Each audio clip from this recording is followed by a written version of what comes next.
Andy Mitten, good morning to you. How are you?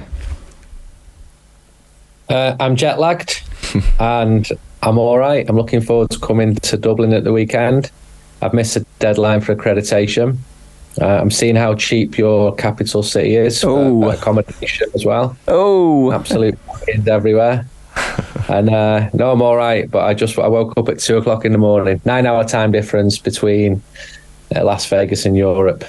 And I was in Vegas for the final game of Manchester United's pre-season tour. So I'll get some sleep, come to Dublin, doing a night on Saturday at the Sugar Club. Then we've got the game against the Basques of Athletic Club. And looking forward to it. Yeah, I think it's going to be great. The atmosphere should be amazing. It'll be essentially a home game for Manchester United. What kind of team do you think ends up playing?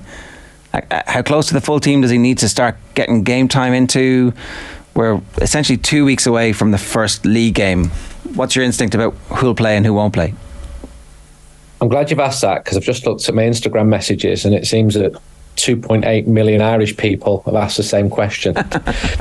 People have bought tickets, they want to know what the team's going to be, and that's fair enough. I think it will be a balance. Respect for the fact that people have paid a lot of money for tickets, and tickets have been expensive on these pre-season tours, far more expensive than games at Old Trafford. And also a balancing act because there'll be a game at Old Trafford on Saturday. That's purposely kicking off early on Saturday. So Ten Hag, I think, will be at both. But I think you'll see some big names in Dublin as well. I don't think you'll see the absolute strongest Manchester United team in either. Equally, you won't be seeing the type of team United put out against Wrexham in San Diego a few days ago. So there will be some names there. And I think Manchester United are very aware of the huge support in the Republic of Ireland. I think it'll be stronger than the team which went out against Leeds in Oslo, because the pre-season's much more advanced. All the players are back now, and he's also got a big squad. He actually needs to get rid of players. Some of them who are big names, so they need minutes. They're going to get them at the wonderful Aviva Stadium. The price of these pre-season tickets, Andy, is farcical, isn't it? I mean, a lot of people paid big money over in America, I guess, to see that Wrexham United game, and even the most fervent United supporter, I think, if they could have named 3 of the starting 11, they'd have been doing quite well. Like, it's a bit of a joke. Yeah, and I've been writing about it and covering it, and it concerns me. There's a few factors here. Dynamic pricing is used. I don't like it. It's used in the airline industry. It's very common in the United States. The economy in California or New York is far stronger than Europe. The dollar being strong means that people are just used to paying a lot more for tickets. So I get why they're expensive, and Manchester United are not cheap. Even though the club are not charging or setting the ticket prices, it's the promoter, but the promoter needs to charge high prices because Manchester United are not cheap to get over. But some of them prices for the Wrexham game probably average $160 for Manchester United's under-21s team. It is ridiculous because so much progress has been made on ticket prices for games in England. That £30 cap for Premier League games marked real progress from fans.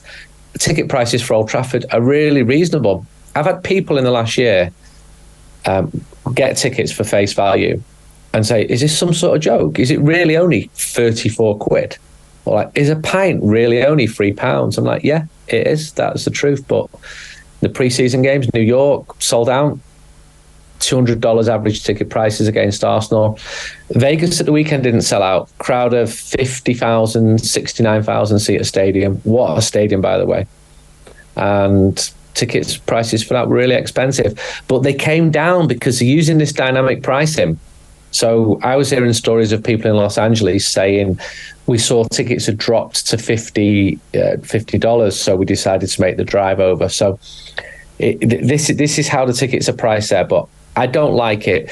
To be fair to Manchester United, they did try and sort out fans who travelled over for like $60 and also had a good connection with the season ticket holders and support clubs as well to try and help them. But yeah, overall, ridiculous.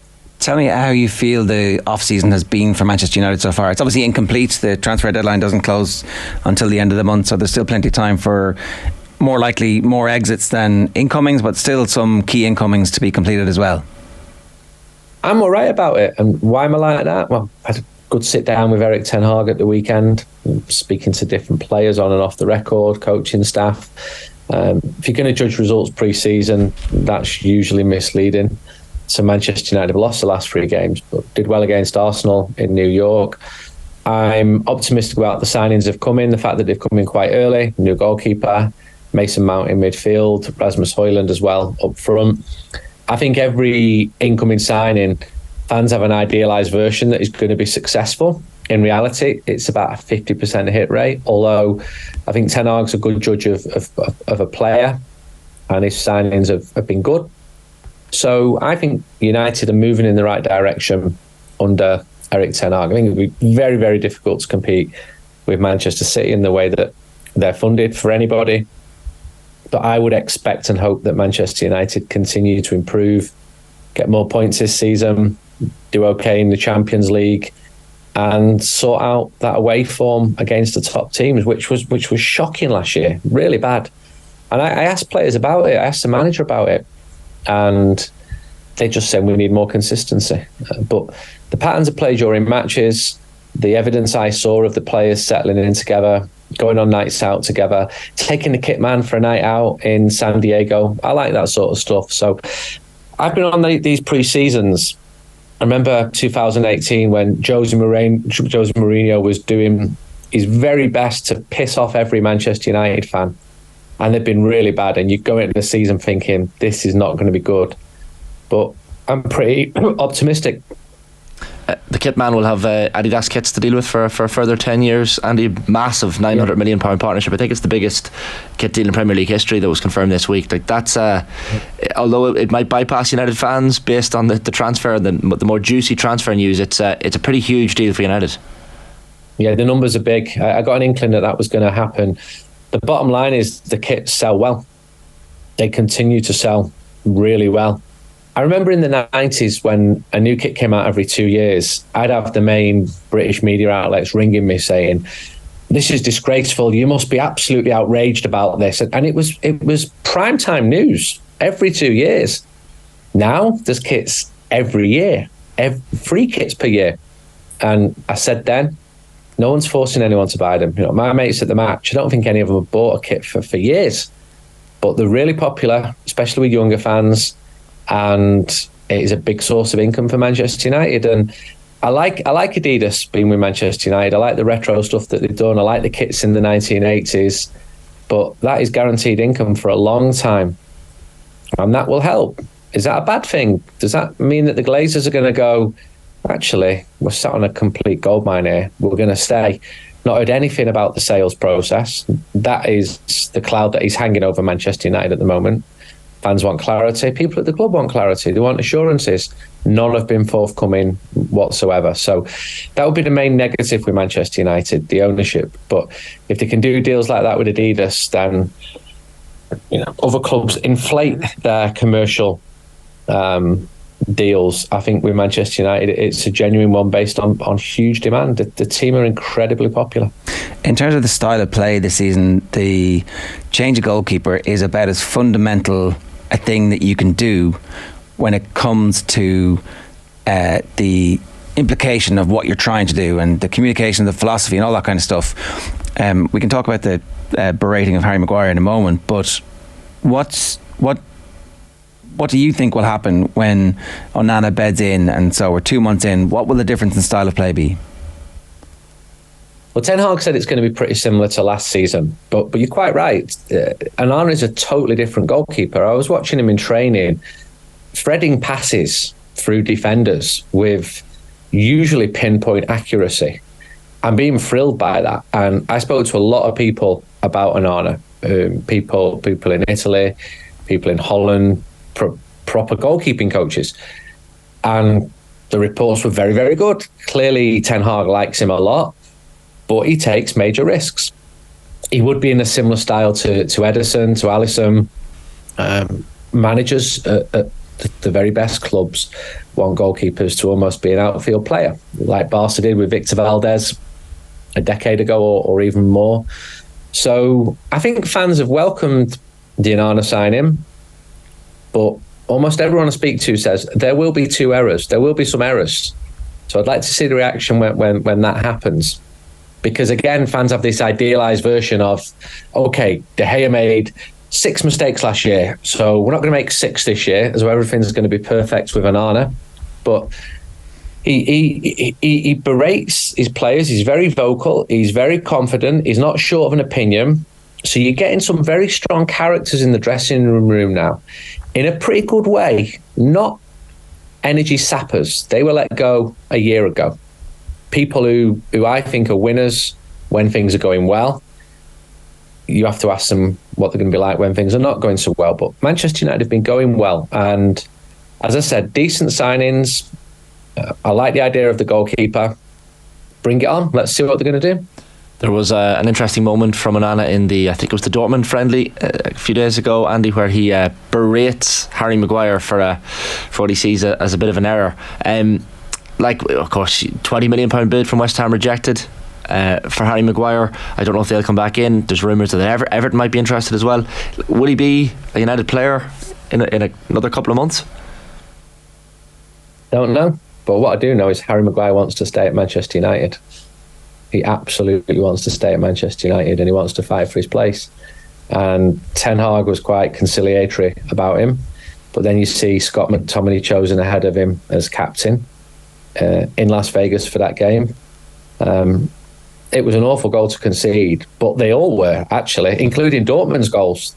Bad errors. Get them out the way pre-season, giving the ball away.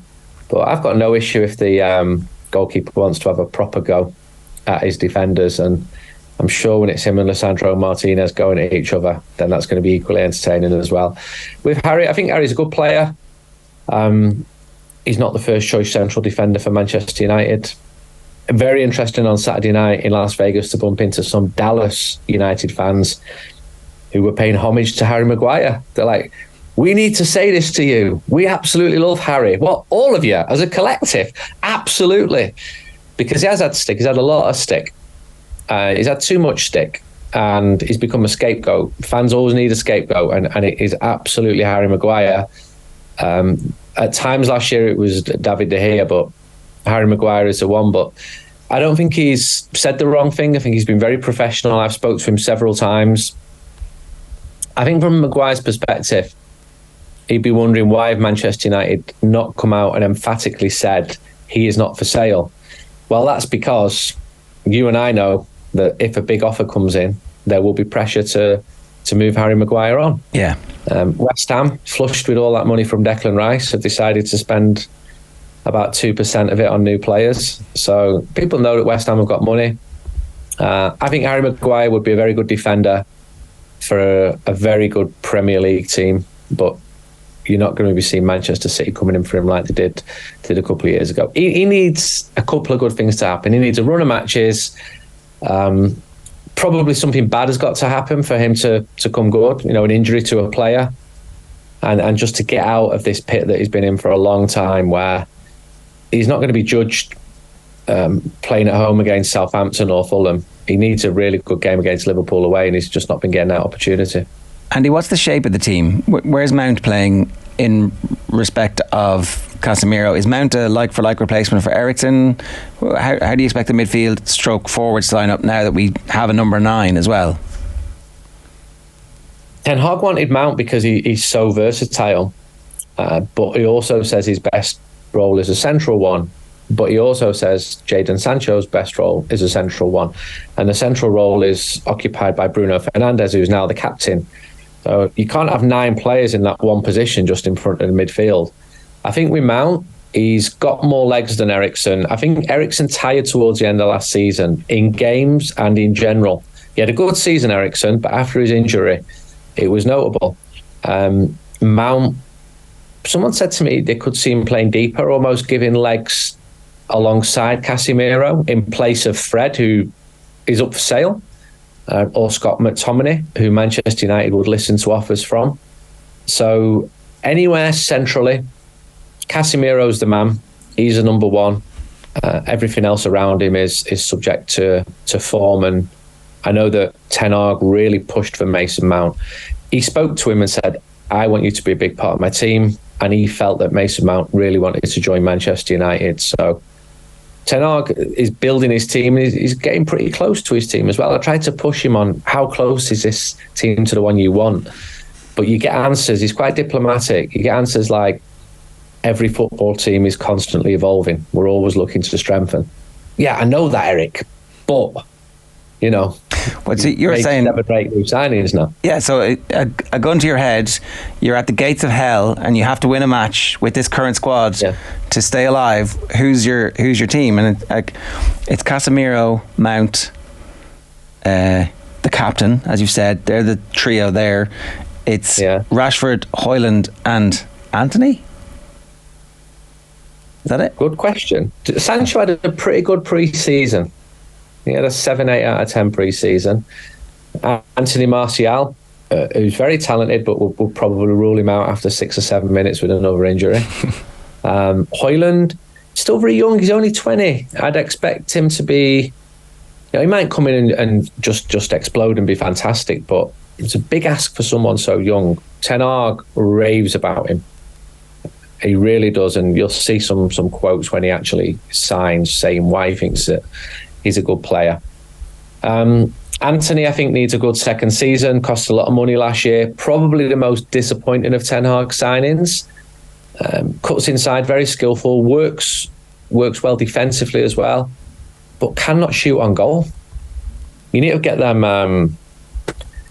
Watching him on some of the pre-seasons, it was just.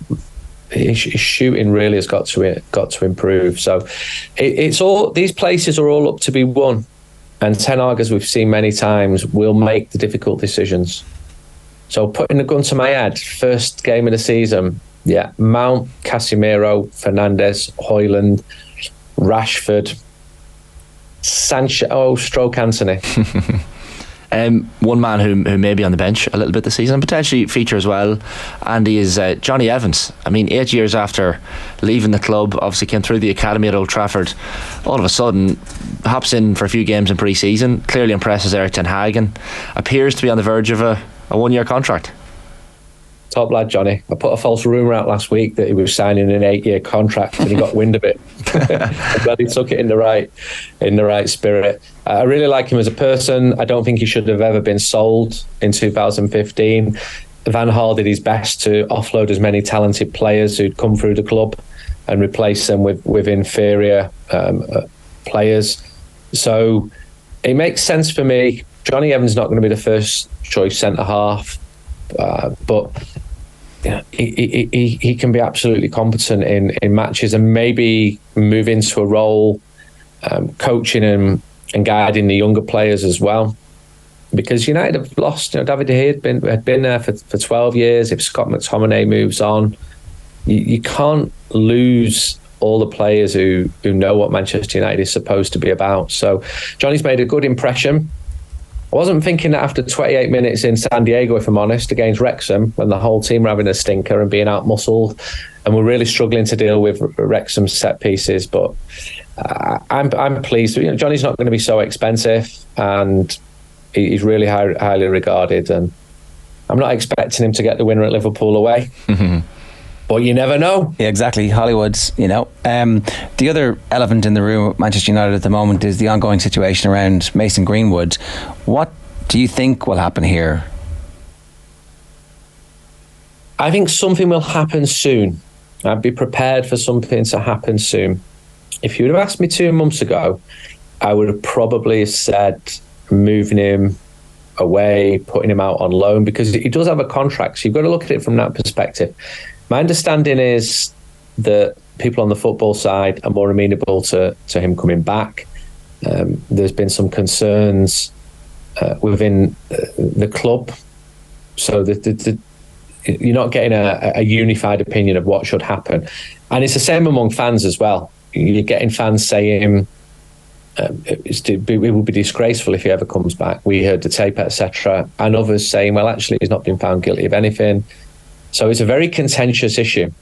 I would be leaning more towards Manchester United somehow entertaining him and bringing him back. I don't have any hard evidence of that, but I think it is moving towards that. There was this story which was front page news on Saturday saying Adidas had no issue with this, and Adidas are obviously clearly a big sponsor, but Adidas denied that. But I think it is moving in that direction. Yeah, and the longer it goes on, the more likely that is to happen, because if they were going to move him, they would have moved him by now. Yeah. So how do I feel about that? Totally conflicted. He's a top footballer, but I heard that tape as well, so it's a difficult one. But a decision does need to be made. Erik ten Hag has given his view. He answered questions on it in New York, and then when we asked him again about it at the weekend, he said, "Look, I've said all I want to say here." So I think when an announcement is made, there will be some turbulence, and that will be the main story for a day or two in the Manchester United soap opera. Yeah, I think it's difficult to unhear the tape, really, like as a fan of football. And I understand that people say, should he be punished for something? And it's like, well, he hasn't gone to jail, so he's free to live his life. It's just that maybe the Manchester United fans don't really want to be associated with that. Then I overheard a conversation at the supermarket the other day, 2 Man United fans going, sure, look, and I was like, okay, football fans are football fans of all clubs. This is not specific in any way to Manchester United.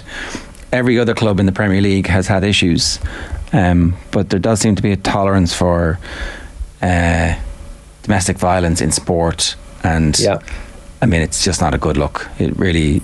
No, it's not, and it's historical as well. If you're going to judge some of Manchester United's greatest ever players, there's major question marks over what they were like as people off the field. And as you say, it's not just Manchester United, it's all football clubs, and fans change the tune, or they let the ability of the individual blur their opinion of it.